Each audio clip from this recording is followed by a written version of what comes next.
जोहार। मैं आनंद कुमार और आप देख रहे हैं जनमन की बात। दोस्तों, चुनावी साल नजदीक आ रहा है और झारखंड में भी डी लिस्टिंग की मांग जोर पकड़ चुकी है। 24 दिसंबर को रांची के मोरहाबादी मैदान में जनजाति सुरक्षा मंच के बैनर तले उलगुलान आदिवासी डी लिस्टिंग रैली की जाएगी।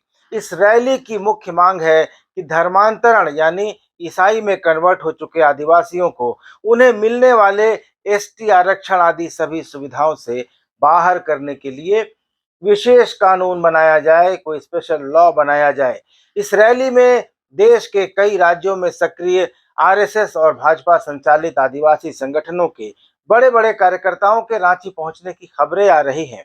यह भी बताया जा रहा है कि डीलिस्टिंग रैली के आयोजकों ने झारखंड के राज्यपाल सीपी राधाकृष्णन से मिलकर उन्हें भी इस उलगुलान में आने का न्योता दिया, तो उन्होंने कार्यक्रम से पूरी सहमति जताते हुए प्रशंसा की और आने की स्वीकृति भी दी, ऐसा दावा आयोजकों का है।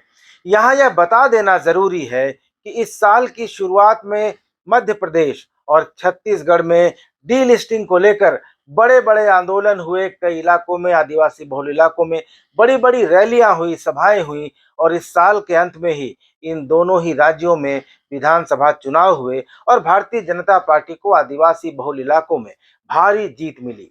अब 2024 में लोकसभा के चुनाव हैं और उसके 6 महीने बाद झारखंड में विधानसभा के लिए चुनाव होने हैं और अब झारखंड में भी डीलिस्टिंग की मांग जोर पकड़ रही है। जाहिर है यह चुनावी मुद्दा भी बनने वाला है। इस वीडियो में हम जानेंगे डीलिस्टिंग से जुड़ी सारी बातें, साथ ही जानेंगे कि क्या है इनके तथ्य और इनके ऐतिहासिक संदर्भों पर भी चर्चा करेंगे। ये भी जानेंगे कि संसद में डीलिस्टिंग की मांग किसने उठाई थी, किसने इसे दबा दिया था। दोस्तों, ये वीडियो थोड़ा लंबा होने वाला है, इसलिए मेरा आग्रह है कि इसको पूरा देखिए और तभी आप समझ पाएंगे डीलिस्टिंग से जुड़ी सारी बातों के बारे में। और चैनल को सब्सक्राइब जरूर कर लीजिएगा। दोस्तों, क्या आप जानते हैं कि देश में डीलिस्टिंग की मांग सबसे पहले जनजातीय समाज के सबसे बड़े जननायक झारखंड के कार्तिक उरांव, जिन्हें हम कार्तिक बाबा के नाम से भी जानते हैं, उन्होंने उठाई थी। उन्होंने इसके लिए 1967-68 में लोकसभा के पटल पर निजी विधेयक भी प्रस्तुत किया था, लेकिन इस पर चर्चा नहीं हो सकी पूरी। इसके बाद अल्पायु में उनका निधन हो गया और इस कारण उनकी मांग, उनका सपना पूरा नहीं हो पाया। तो अब बात डीलिस्टिंग की करते हैं कि क्या है डीलिस्टिंग। आसान भाषा में कहें तो डीलिस्टिंग का मतलब है कि जनजातीय समुदाय के जो लोग धर्म परिवर्तन करने के बाद लगातार आरक्षण का लाभ ले रहे हैं, उन्हें आदिवासियों की सूची से बाहर किया जाए। मतलब अनुसूचित जनजाति वर्ग के ऐसे लोग जिनका धर्म परिवर्तन हो चुका है, जो अब भी अनुसूचित जनजाति वर्ग के आरक्षण का लाभ लेते हैं, ऐसे लोगों को डीलिस्टिंग करके आरक्षण के लाभ से वंचित किया जाए और आरक्षण का फायदा सिर्फ ऐसे आदिवासी लोगों को दिया जाए जिन्होंने धर्म परिवर्तन नहीं किया है और जो अभी भी आदिवासी ही हैं। इस मांग को लेकर पूरे देश में डीलिस्टिंग आंदोलन चलाया जा रहा है। दोस्तों, आपको बता दूं कि संविधान के अनुच्छेद 341 यानी 341 में अनुसूचित जाति यानी शेड्यूल कास्ट और अनुच्छेद 342 में जनजातियों यानी शेड्यूल ट्राइब्स के संरक्षण एवं आरक्षण का प्रावधान किया गया था। 1956 में अनुसूचित जाति प्रावधान में डीलिस्टिंग जोड़ दिया गया, यानी कोई भी शेड्यूल कास्ट का सदस्य अपनी पहचान यानी हिंदू छोड़कर किसी अन्य धर्म में जाता है तो उसे 314 के संरक्षण से वंचित होना पड़ता है। बाद में इसमें हिंदू के साथ सिख और बौद्ध भी जोड़ दिए गए, लेकिन ट्राइब्स के मामले में अनुच्छेद 342 पर अभी तक ऐसा प्रावधान नहीं जोड़ा गया है और इसी का फायदा उठाकर देश भर में मिशनरियों और जिहादी तत्वों ने कन्वर्जन का एक पूरा तंत्र खड़ा कर लिया है। डीलिस्टिंग का मुद्दा दोस्तों आज का नहीं है। जनजातीय समाज के महानायक और देश के पूर्व नागरिक उड्डयन एवं संचार मंत्री रहे कार्तिक उरांव ने 70 के दशक में ही पहचान के इस संकट को समझ लिया था। कार्तिक उरांव अत्यंत प्रतिभाशाली व्यक्ति थे, बहुत मेधावी, बहुत जहीन व्यक्ति थे। 1967 यानी 1967 में उन्होंने कांग्रेस के टिकट पर तत्कालीन बिहार और अब झारखंड की लोहरदगा सीट से लोकसभा का चुनाव लड़ा और सांसद बने। 1977 की जनता लहर का अपवाद छोड़ दें तो 1981 में अपने निधन तक वे लोहरदगा का प्रतिनिधित्व लोकसभा में करते रहे। 8 दिसंबर 1981 को संसद भवन में ही दिल का दौरा पड़ने से उनकी मृत्यु हो गई। कार्तिक बाबा वनवासियों के ईसाई कन्वर्जन से बहुत क्षुब्ध रहते थे, इसलिए 1967 में संसद में उन्होंने अनुसूचित जनजाति आदेश संशोधन विधेयक पेश किया था। इस विधेयक पर संसद की संयुक्त समिति ने बहुत छानबीन की और 17 नवंबर 1969 को अपनी सिफारिशें दी। उनमें प्रमुख सिफारिश यह थी कि कोई भी व्यक्ति जिसने जनजातीय मत तथा विश्वासों का परित्याग कर दिया हो, जिसने अपने ट्राइब्स रिचुअल्स को छोड़ दिया हो और ईसाई या इस्लाम धर्म ग्रहण कर लिया हो, वह अनुसूचित जनजाति यानी शेड्यूल्ड ट्राइब का सदस्य नहीं समझा जाएगा। अर्थात कन्वर्जन करने के बाद उस व्यक्ति को अनुसूचित जनजाति के अंतर्गत मिलने वाली सभी सुविधाओं से वंचित होना पड़ेगा। संयुक्त समिति की सिफारिश के बावजूद 1 साल तक इस विधेयक पर संसद में बहस ही नहीं हुई। तत्कालीन प्रधानमंत्री थी इंदिरा गांधी। उन पर ईसाई मिशनरियों का जबरदस्त दबाव था कि वे इस विधेयक का विरोध करें। ईसाई मिशन के प्रभाव वाले 50 संसद सदस्यों ने इंदिरा गांधी को इस विधेयक को खारिज करने के लिए पत्र दिया। इधर कांग्रेस में रहते हुए इस मुहिम के विरोध में अपने राजनीतिक भविष्य को दांव पर लगाकर कार्तिक उरांव ने 322 लोकसभा सदस्यों और 26 राज्यसभा सदस्यों यानी कुल 348 सांसदों के हस्ताक्षर वाला एक पत्र इंदिरा गांधी को दिया। इस पत्र में जोर देकर कहा गया था कि वे विधेयक की सिफारिशों को स्वीकार करें, क्योंकि यह 3 करोड़ वनवासियों के जीवन मरण का प्रश्न है। लेकिन ईसाई मिशनरियों का एक प्रभावी अभियान पर्दे के पीछे से चल रहा था। नतीजतन विधेयक ठंडे बस्ते में पटक दिया गया। दोस्तों, 16 नवंबर 1970 को इस विधेयक पर लोकसभा में बहस शुरू हुई। इसी दिन नागालैंड और मेघालय के ईसाई मुख्यमंत्री दबाव बनाने के लिए दिल्ली पहुंचे। मंत्रिमंडल में 2 ईसाई राज्य मंत्री थे इंदिरा गांधी के मंत्रिमंडल में। उन्होंने भी दबाव की रणनीति बनाई और इसके चलते 17 नवंबर को सरकार ने एक संशोधन प्रस्तुत किया कि संयुक्त समिति की सिफारिशें विधेयक से हटा ली जाएं। बहस के दिन सुबह कांग्रेस ने अपने सांसदों के नाम एक व्हिप जारी किया। इस व्हिप में कांग्रेस के सांसदों से इस विधेयक में शामिल संयुक्त समिति की सिफारिशों का विरोध करने के लिए कहा गया था। कार्तिक बाबा संसदीय संयुक्त समिति की सिफारिशों पर लोकसभा में बोले। उनका भाषण इतना जोरदार था और उन्होंने ऐसा माहौल बना दिया कि कांग्रेस के सदस्य भी व्हिप के विरोध में आ गए और संयुक्त समिति की सिफारिशों के समर्थन में वोट देने का उन्होंने मन बना लिया था। दोस्तों, अगर यह विधेयक पारित हो जाता तो वह एक ऐतिहासिक घटना होती। डीलिस्टिंग शायद उसी समय हो गई होती, लेकिन इंदिरा गांधी ने स्थिति को भांप लिया और इस विधेयक पर बहस ही रुकवा दी। इंदिरा गांधी ने कहा कि सत्र के अंतिम दिन इस पर आगे बहस होगी, लेकिन उनकी मंशा ऐसा कराने की थी नहीं और ऐसा हुआ भी नहीं। 27 दिसंबर को लोकसभा भंग हो गई और कांग्रेस द्वारा वनवासियों के कन्वर्जन को मौन सहमति मिल गई। दोस्तों, कार्तिक उरांव कन्वर्जन संबंधी सभी बातों को लेकर काफी मुखर रहते थे। उन्होंने विभिन्न कार्यक्रमों में वनवासियों से कहा था कि ईसा मसीह से हजारों वर्ष पहले वनवासियों के समुदाय में निषाद राज गुह, माता शबरी, कणप्पा आदि हो चुके हैं, इसलिए हम सदैव हिंदू थे और हिंदू रहेंगे। जीवन के अंतिम वर्षों में कार्तिक उरांव ने साफ साफ कहा था कि हम एकादशी को अन्न नहीं खाते। भगवान जगन्नाथ की रथ यात्रा, विजयादशमी, रामनवमी, रक्षाबंधन, देवोत्थान पर्व, होली, दिवाली हम सब धूमधाम से मनाते हैं। ओ राम कहते कहते हम उरांव नाम से जाने गए। हम हिंदू पैदा हुए और हिंदू ही मरेंगे।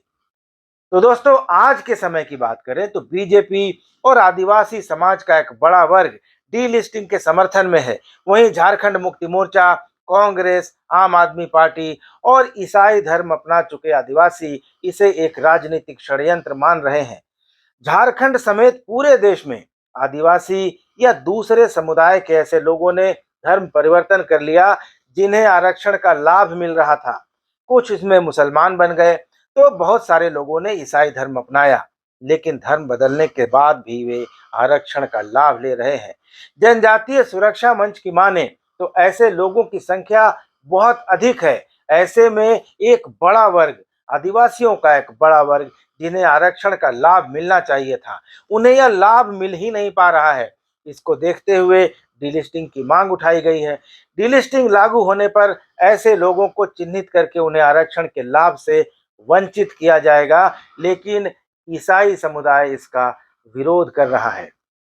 तो आइए जानते हैं कि डीलिस्टिंग को लेकर आखिर विवाद क्यों है। डीलिस्टिंग में आदिवासी समाज की कैटेगरी का विवाद है।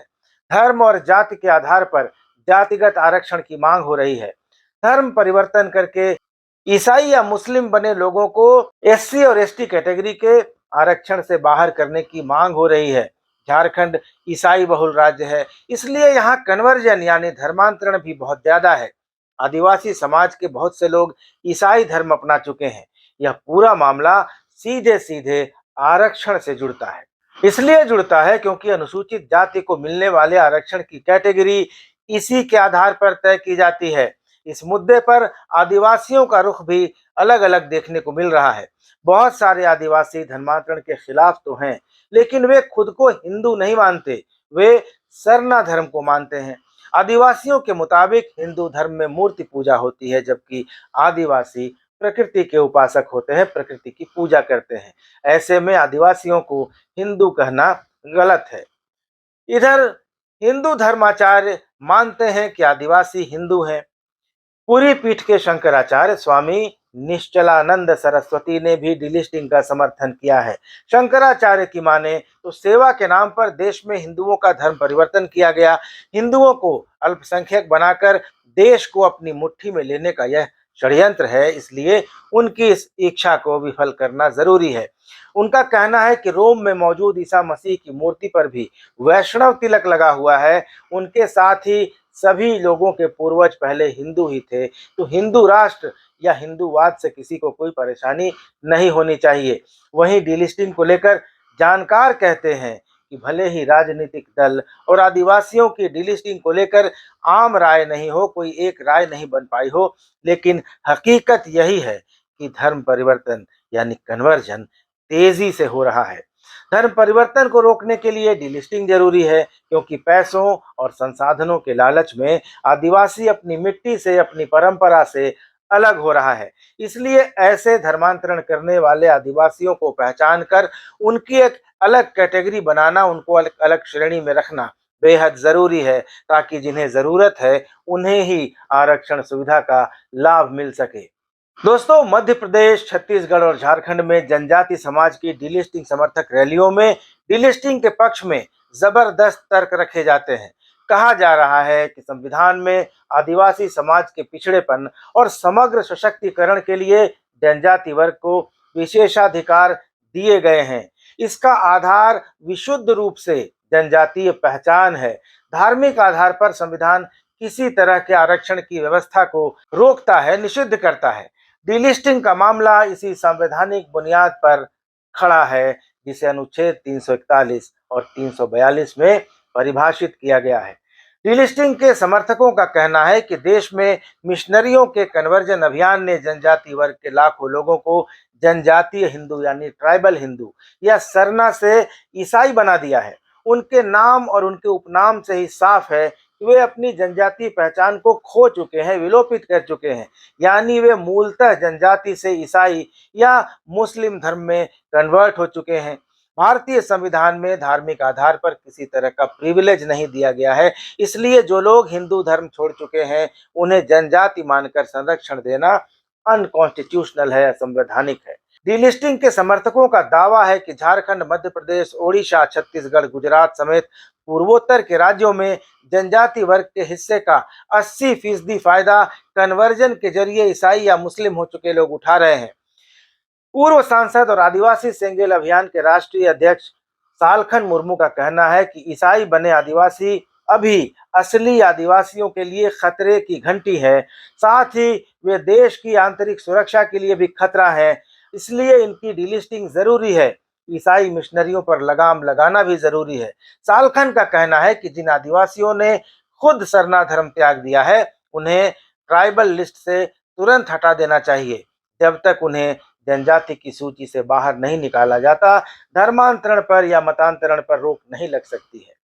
दोस्तों, जनजाति सुरक्षा मंच ने एक इंडिपेंडेंट स्टडी की है, एक स्वतंत्र शोध किया है, और इसका निष्कर्ष यह है कि कार्तिक उरांव जो चिंता 70 के दशक में जता रहे थे, वह 70 साल में कितनी विकराल हो चुकी है। स्वास्थ्य के क्षेत्र में जनजातियों का जो प्रतिनिधित्व है, जो रिप्रेजेंटेशन है, उसका 67% ईसाई उठा रहे हैं या फिर दूसरे धर्मों में जा चुके लोग उठा रहे हैं। शिक्षा के क्षेत्र में करीब 69% आरक्षण का लाभ जनजाति की आड़ में मिशनरीज के जरिए कन्वर्जन कर रहे लोग उठा रहे हैं। रेवेन्यू, पब्लिक वर्क्स, इंजीनियरिंग, चिकित्सा शिक्षा, तकनीकी शिक्षा, ग्रामीण विकास और पंचायती राज जैसे विभागों में एक अनुमान के अनुसार 70% तक ईसाई और मुस्लिम धर्म में कन्वर्ट कर चुके लोग जनजातीय कोटे का लाभ ले रहे हैं। लेकिन अब डीलिस्टिंग की मांग जिस तरह से उठ खड़ी हुई है और भारतीय जनता पार्टी जिस तरह से इसके समर्थन में खड़ी दिखाई दे रही है, उससे अब यह लग रहा है कि 1970 में भले ही ईसाई लॉबी के दबाव में इंदिरा गांधी ने कार्तिक उरांव और 348 सांसदों की मांग को अनसुना कर दिया हो, लेकिन संभावना अब यह बन रही है कि मोदी सरकार अनुच्छेद 342 में डीलिस्टिंग के लिए कोई संवैधानिक संशोधन लेकर आएगी। तो ये संभावना बन रही है।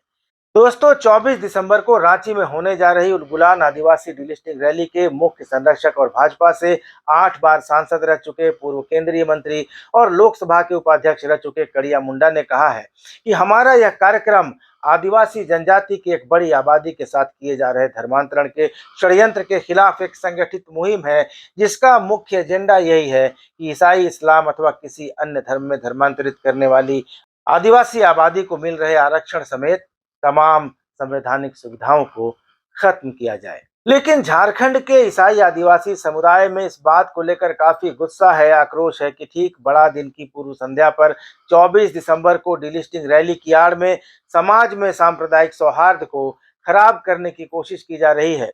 कई आदिवासी एक्टिविस्ट ये आरोप लगाते हैं कि डीलिस्टिंग रीलिस्टिंग की मुहिम वनवासी कल्याण केंद्र से संचालित संघ भाजपा की साजिश है, जिसके जरिए झारखंड प्रदेश के आदिवासियों को आपस में ही लड़वाने की राजनीति की जा रही है। कई आदिवासी एक्टिविस्ट सोशल मीडिया मंचों से अपने समुदाय के लोगों से गुहार लगा रहे हैं, अपील कर रहे हैं कि वे गुमराह नहीं हो, और ये बता रहे हैं कि कैसे पहले भी जब इस मामले को देश के सुप्रीम कोर्ट तक ले जाया गया था, तो उसने भी इसे कानून सम्मत मानने से साफ इनकार करते हुए खारिज कर दिया था। कई दूसरे एक्टिविस्टों का कहना है कि इस मुद्दे को हवा देने वाले लोग सामाजिक उन्माद पैदा करके आदिवासी समाज के लोगों को आपस में लड़वाने के बदले देश के सुप्रीम कोर्ट में इस मामले को क्यों नहीं ले जा रहे हैं। कई वरिष्ठ कार्यकर्ता आदिवासी समाज के लोग अपने लोगों से 24 दिसंबर की डीलिस्टिंग रैली में शामिल नहीं होने की अपील करते हुए कहते हैं कि संघ परिवार और भाजपा मनुस्मृति के आधार पर वर्ण व्यवस्था थोपने का प्रयास कर रहे हैं। लेकिन जानकारों का मानना है कि आदिवासी समाज में पकड़ बनाने के लिए डीलिस्टिंग यानी धर्मांतरण का मामला संघ और भाजपा के लिए बेहद महत्वपूर्ण मुद्दों में से एक है, जिसको लेकर पिछले कई दशकों से भाजपा और संघ परिवार के संगठन काम करते आ रहे हैं। कई जानकारों ने तो हाल में हुए राज्यों के विधानसभा चुनाव के दौरान खासकर छत्तीसगढ़ और मध्य प्रदेश के आदिवासी इलाकों में धर्मांतरण डीलिस्टिंग की राजनीति से चुनावी ध्रुवीकरण होने की बात कही है, वोट का पोलराइजेशन होने की बात कही है। दोस्तों, ये सच है कि यह मुद्दा झारखंड में राज्य गठन के पहले से ही उठता रहा है।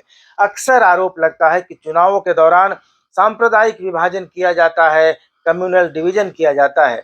झारखंड जैसे प्रदेश के लिए यह मुद्दा बेहद चुनौतीपूर्ण है, और देखने की बात यह होगी कि झारखंड के जिस बहुसंख्यक आदिवासी समाज के लोगों ने भाजपा को अपनी पसंद नहीं बनाया है, वे भाजपा के परंपरागत वोटर नहीं रहे हैं, उनका आगे क्या रुख रहता है।